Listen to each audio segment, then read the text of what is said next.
Hi guys, it's your girl Shayla, aka the Healthy Swirl Girl. I am coming to you with part 2 of my COVID journey. Today is Friday, December the 11th.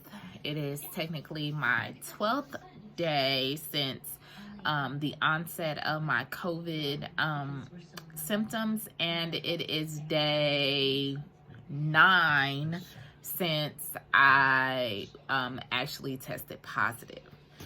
So my COVID journey started 11:30, which was a Sunday. I woke up with an extreme headache.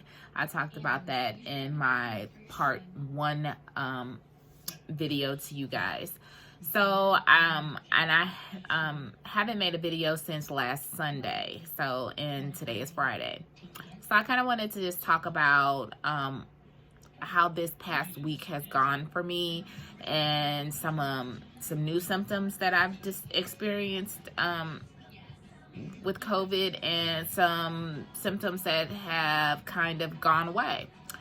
So my immense headache that was up here in the top of my head has gone away, but I still have what I consider a sinus pressure headache, which is, you know, across my forehead, down across my nose, underneath my eyes. I still am experiencing some congestion and just overall pressure from my sinuses. I still have a cough. It's a very minor cough still, but it's still a cough. And a new symptom that I have started to experience, and now I can completely understand why there is a toilet paper shortage. So yeah, your girl has gotten diarrhea. And my diarrhea actually started Monday, and it just kind of came out of the blue, and like literally there was like no warning, no nothing, no grumbling, no I just ate something or anything like that. It just kind of said, hey, I'm here. And so I've been really experiencing that pretty badly over the last 4 to 5 days, with last night being the absolute worst. Yeah, there is a reason why there's a toilet paper shortage in the world, and why people kind of ran to purchase that, because that is definitely a COVID symptom. Let's talk about my sense of taste and smell.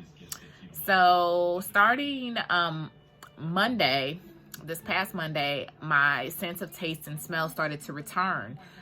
It is nowhere near what it was before COVID, but I can taste things, I can smell things, but it's not at 100%. I would definitely say it's probably about at 60% where I can taste and smell. So that sense came back, and then I developed the new symptom that I just talked about. So that's kind of like where I'm at. I'm still taking medication. I'm still taking cold medication. My antibiotics are over. I finished taking all my antibiotics. But, you know, I'm still fatigued. Let's kind of talk about that too. My doctor told me to actually get up and move like every single day. So I have, the last couple of days, the weather has been very nice where I live. So I've been taking my dog for a walk. I literally walk him around my subdivision. My subdivision is not very large. Of course, I'm masked up, gloved up, the whole nine when I take him for a walk. But literally that short little walk that I do with him, like, exhausts me to no end. Like, I mean, it's just weird. When I walk him around the subdivision, I usually make 2 laps around the whole division, and I think it's barely a mile, like barely a mile. And when I'm done with him, I come in the house and I sleep.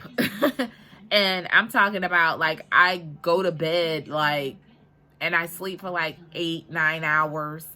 And then, like, I'll wake up for a little while, and then I'll go back to sleep for like an additional 3 or 4 hours. I mean, and it's like the most bizarre thing, especially to someone like myself. I'm used to running like 5, 6, sometimes 10 miles. Like, I am an active person, and to not be able to walk a mile without being completely exhausted and then having to sleep for 12 or 13 hours afterwards is very bizarre. Right now, it's a little bit after 11:30 my time, where I'm at, and I've been up for probably about 2 hours. I want to say I've been up for about maybe 2 hours now.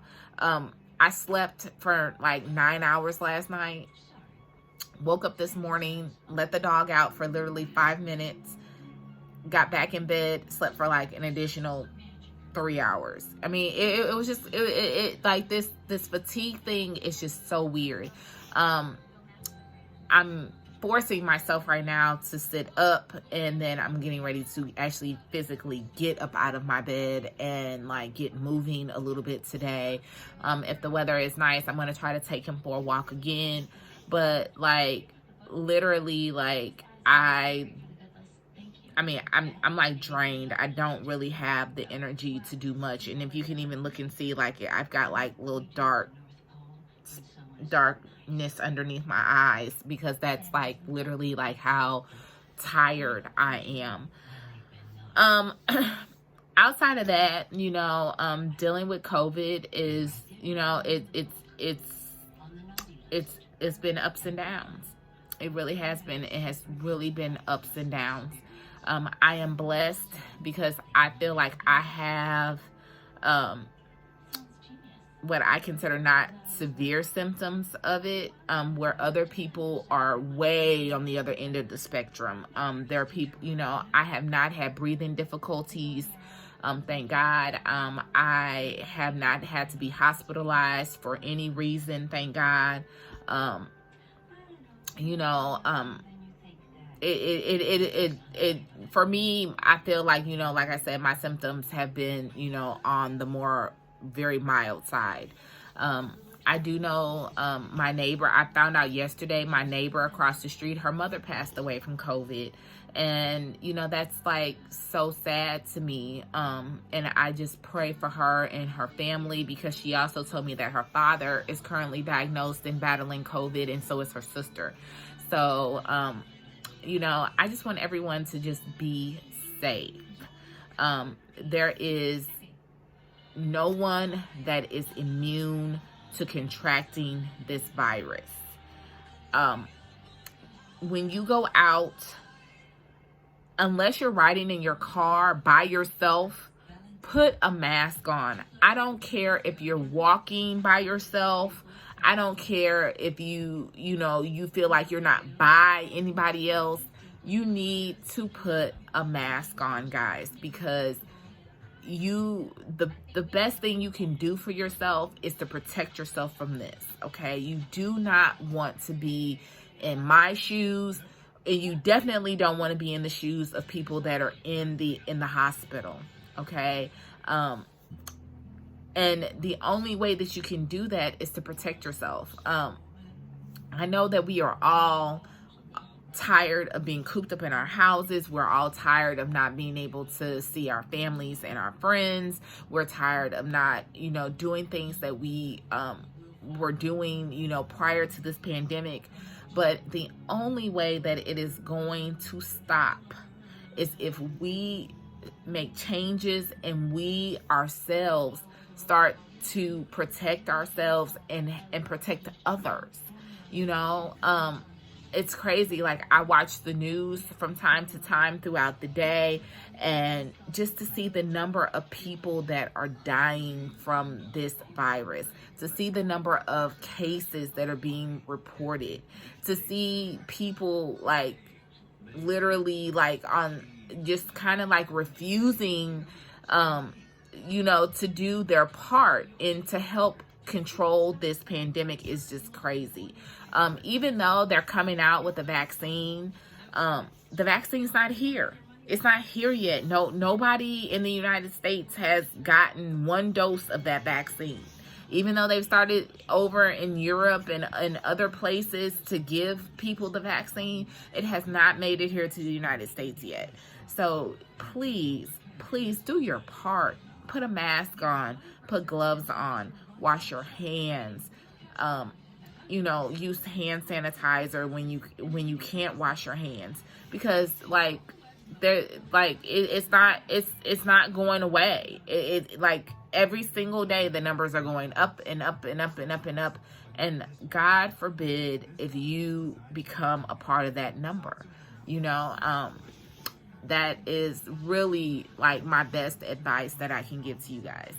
I'm not sure if I'm going to do a part 3 of my COVID journey or not, but I think I might. I think I may do another video, like when I've like completely healed and, or when I feel like I'm completely over it.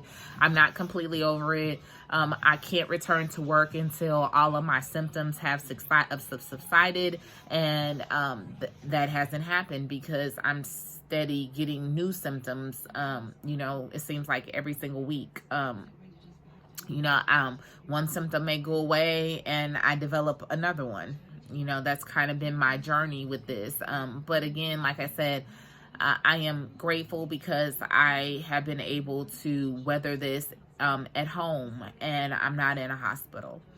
So guys, this has been your girl Shayla, aka the Healthy Swirl Girl. My motto is always, always, always live your best life. Love you first, and your health is definitely your wealth.